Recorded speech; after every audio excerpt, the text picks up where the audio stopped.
4 reasons why it's way better to meet your person in your 30s. Number 1, you're no longer dating people who have potential. You're dating the complete full package, somebody who is already who they want to be. Number 2, you're already financially stable, so you can do whatever you want. You can go take an amazing trip, you can get better gifts from this person, all of the things. Number 3, the timeline is pretty much out the window. You already know yourself. You know who you want. You know what it looks like when they come into your life. So the timeline is up to you. Number 4, you by now know how to handle your emotions so much better. You've done the work on yourself, so you're not going to be running into these roadblocks and fighting as much as you might have if you met in your 20s.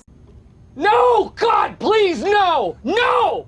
No! I'm gonna sound crazy, but I need to share this with you all because I know it will help someone. I only date boys with the name Alex, and I promise it's like the best dating hack you will ever find, so keep listening. I dated my first Alex when I was 17, and when we broke up, I was so heartbroken, and every time I heard the name Alex, I saw it, I would just get so triggered. So then, a few months later, I started coincidentally going on a few dates with this boy named Alex, and then suddenly, I was dating another Alex. And not only did I reclaim that name for myself, I was associated now with this wonderful boy, not the demise of that relationship, but it was also so much easier to just maneuver in my life just with another Alex. Alex number 2, introduce him to my family and my friends. No one's gonna confuse his name with my ex-boyfriend. It was all just Alex. And honestly, he felt flattered because everyone was always asking, how's Alex doing? And it just kind of continued that trend. And then when Alex number 2 and I broke up, I started going on dating apps, and I thought I should continue this trend of only dating boys named Alex because I could date multiple people at once and never get them confused. I also didn't have to come up with elaborate nicknames for these boys for my friends, you know? It was just Alex 1, Alex 2,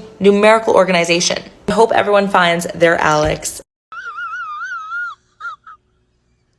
I always say I want to date better people. However, a man asked me to come to his house tonight and just watch a fun, silly little movie. And the last time I went to his house to watch a fun, silly little movie, my mouth fell onto his fun, silly little penis. And I had just gotten out of a 3-year relationship, so I had a meltdown, went to the bathroom, vomited, and then I would say Irish goodbye. I don't know if that's racist. I would say Irish goodbye, but he watched me leave and he said, "Hey, where are you going?" And I said, although I had the energy to go out drinking last night, and apparently I just like fist fighting children, or at least that's what I assume happens when I black out, because I had the tiniest little fingerprints on me, which is probably just from going home with men who don't even like me that much.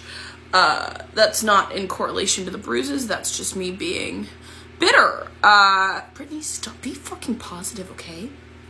Can you fucking not?